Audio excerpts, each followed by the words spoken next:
मला हा कचरा मुलांचा दिसतो खाली, बरोबर ना? 1000 रुपयाचा दंड लावाय ना, 1000 रुपयाचा दंड लावाय ना.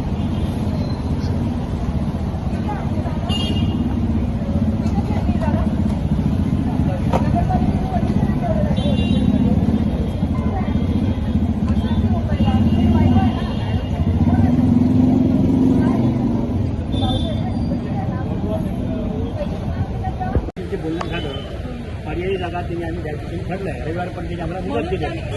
सॉरी, अध्यक्षांचं म्हणणं काय माहितीये की त्यांनी लिमिटेड जागा वापरावी, ते 4-4 गाड्यांची जागा वापरावी असं अध्यक्षांचं म्हणणंच नाहीये. अध्यक्षांचं माझं खंडन नाहीये. अध्यक्षांनी आम्हाला या पद्धतीने सांगितलेलं आहे की लोकांनी तेवढीच जागा वापरावी आणि आम्ही त्यांना तेच सांगतो, हे अननेसेसरी काढून टाका. तेव्हा मी डिस्कशन करणार आहे. आता बसतो, आता मिटिंगमध्ये बसतोय मी.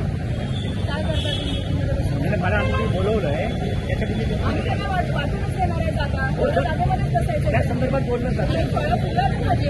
तिघांसाठी आमचं मागणी तिघांसाठी त्यामध्ये आम्ही नाही, मी हलतो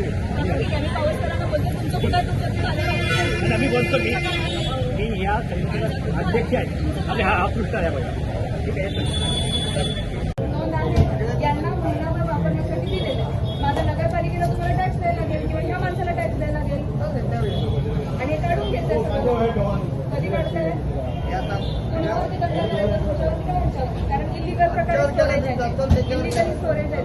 नाव द्या, कोण व्यक्ती आहे नाव द्या, कोण व्यक्ती आहे पूर्ण द्या इकडे, कोण व्यक्ती आहे त्याचं नाव द्या आणि नंबर द्या, नाव आणि नंबर द्या, नाव द्या त्याचं पूर्ण नाव माहिती नाही.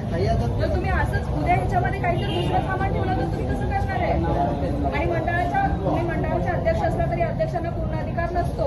अध्यक्षांना बाकीच्या लोकांना विश्वासात घेऊन तुम्ही परमिशन द्यायला पाहिजे. कुठं लिखित मध्ये आहे याला महिनाभरासाठी दिले आहे? काय करार केला, काय पैसे घेतले त्याच्याकडनं, फुकटमध्ये कसं दिलं? तर बाकीच्या भाजी विक्रेत्यांना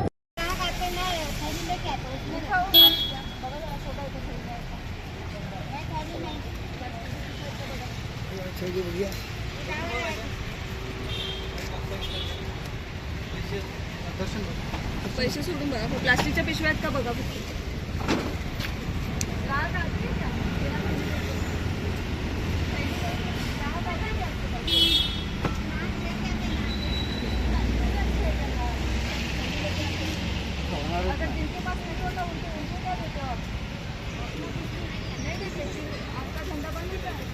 कचरा बघा.